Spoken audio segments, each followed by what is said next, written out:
It feels good. You basically think, wow, it's a rich world we're living in. And that's what I really like about this art fair.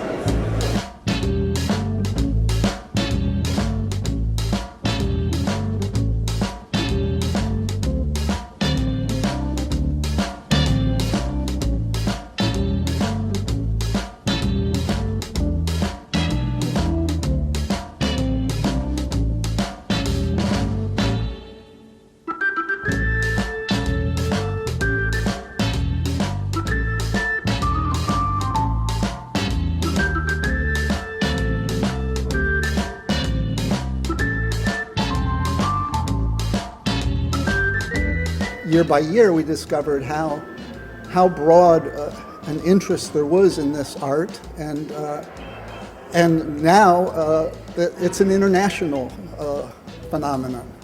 This show itself, really almost all by itself, put the outsider artists on the roadmap forever. It changes totally from one booth to the other, and even within one booth, you basically drop from one world into another and try to figure out what's going on here. And I think that's so much fun, and it's challenging and it's inspiring.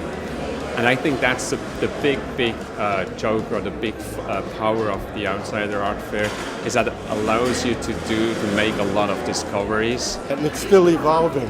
I guess that's an important thing to consider on that, is that it doesn't stay in one place. It's different every year.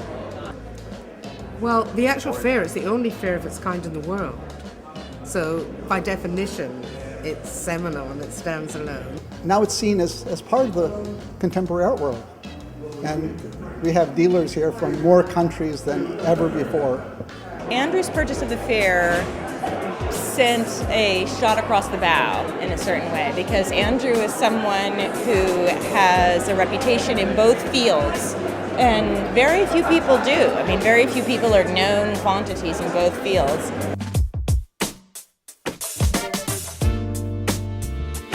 On one hand, it's very innocent. On the other hand, it's surprisingly sophisticated and forward-looking. The journey that these works of art have taken to get to this point, and who the artist was, and to what extent they struggled and beat the odds in a way. People really want something raw and genuine and warm and untouched by technology. The stories behind the creators are really fascinating, and I think that gives it an extra edge when you know something about the experience of that person. The artists are interested in personal expression. That's primary. The idea of art as a capital A is a secondary issue. It comes from an artist who's trying to create a world that's so real that they expect that they're going to live in the world that they've made through their work. They depict utopian fantasies or idealized worlds, and through their work, I mean, that's their dream of what they want their life to be. They're building a world that they want to inhabit, and that's a very, very powerful expression. What I find exciting is, what people do, what forms they invent, what fantasies or obsession they have, and how they put them into form. I just find it also very funny and touching. Because everything is so filtered in our lives now, and with contemporary art especially. So, and I think that's what comes across, an honesty and a sort of true grit. What it is, it's really refreshing to come here. I work in the contemporary art field. I just went to Frieze this morning, and coming here, it feels like, wow, there's like all this, there's discoveries to be made. Well, if you look at the UK, I mean, last year alone there was like 5 or 6 separate exhibitions just devoted to outsider art. So there just seems to be much more interest in it generally, within the art world and outside. Interest in self-taught art seems to come in waves. With the rediscovery of self-taught American painters, there was this new incarnation, this interest in so-called outsider art. I mean, the number of artists who follow outsider art is incredible, and the amount of appropriation of images from outsider art by professional artists is incredible.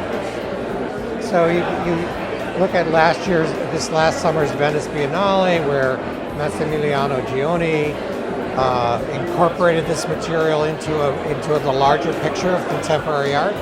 And that's the way that we've always wanted it to be perceived.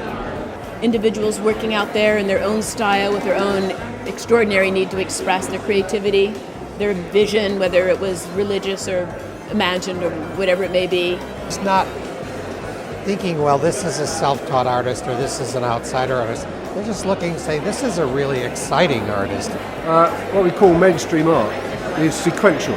So, you know, you have a sequential form of art history, one movement leading to another movement, and one art school influencing students that go to another one, and so on and so forth. Whereas in outsider art, there's no sequence at all. Each artist is like a movement of their own. It starts with the term itself, outsider art, which has always been a term that people have disagreed with, that we've constantly proposed other terms. And to me, that sort of linguistic churn points to a field that is unsettled, and that the more unsettled, the better. I mean, the more unsettled, the more the growth.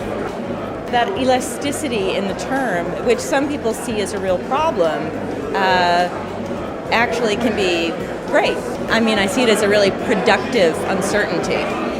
We as curators or museum people have a hard time because they don't fit into our nice little stories, which I think that's the great thing about it, because it challenges us. So the question is, where's the problem? Is it the problem that they do things that don't fit the narrative, or is it the problem that we have the wrong narratives?